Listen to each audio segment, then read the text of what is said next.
Le fondateur. Aujourd'hui, je reviens vous faire une petite vidéo. Et le sujet d'aujourd'hui, ça serait l'injustice sociale. Parce que j'ai remarqué, mais on ne parle pas de ces sujets dans les détails. Le sujet d'aujourd'hui se reporte bien sûr aux handicapés en Algérie. C'était juste pour vous donner certains éclaircissements et certaines informations que je pense beaucoup de personnes sur YouTube et en Algérie ne connaissent pas, sauf les bien sûr dans un handicapé à la maison. Et j'en veux pour beaucoup de personnes, surtout au Filbled, les personnes qui ont des handicapés à la maison.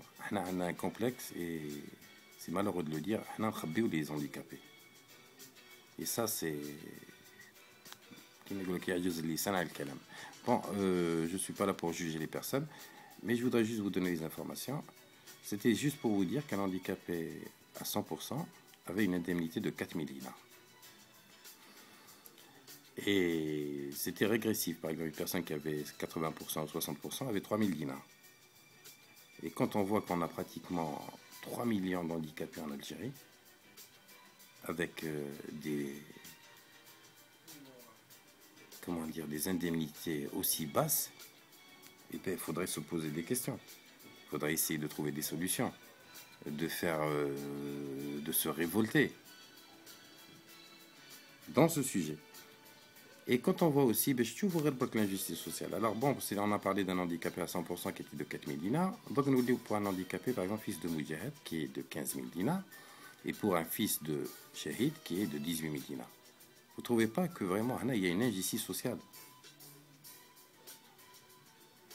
Et le comble, je vais vous raconter juste une information que j'ai eue là dernièrement.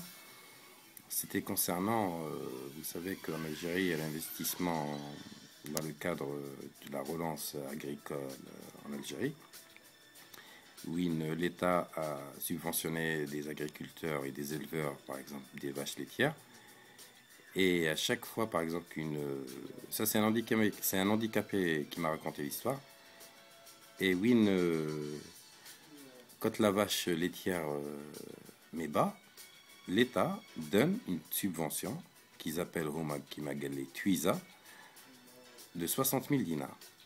Ou en même temps, elle chauffe une femme, par exemple, quand elle met au monde, par exemple, un handicapé, et on la renvoie chez elle.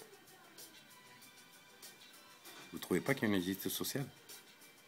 Une femme qui, par exemple, qui met au monde un handicapé, sur ce, je voulais juste parler de ces questions qui me travaillent. Et j'aimerais bien avoir des commentaires de votre part en m'expliquant, peut-être en trouvant des solutions. Je trouve qu'il n'y a pas beaucoup d'aide. C'est-à-dire, je remarque qu'il n'y a pas beaucoup de campagnes dans ce sens. Mais, alhamdoulilah, comme on dit, on arrive à tenir le cap. Bon, sur ce, je vous dis à très bientôt et au revoir.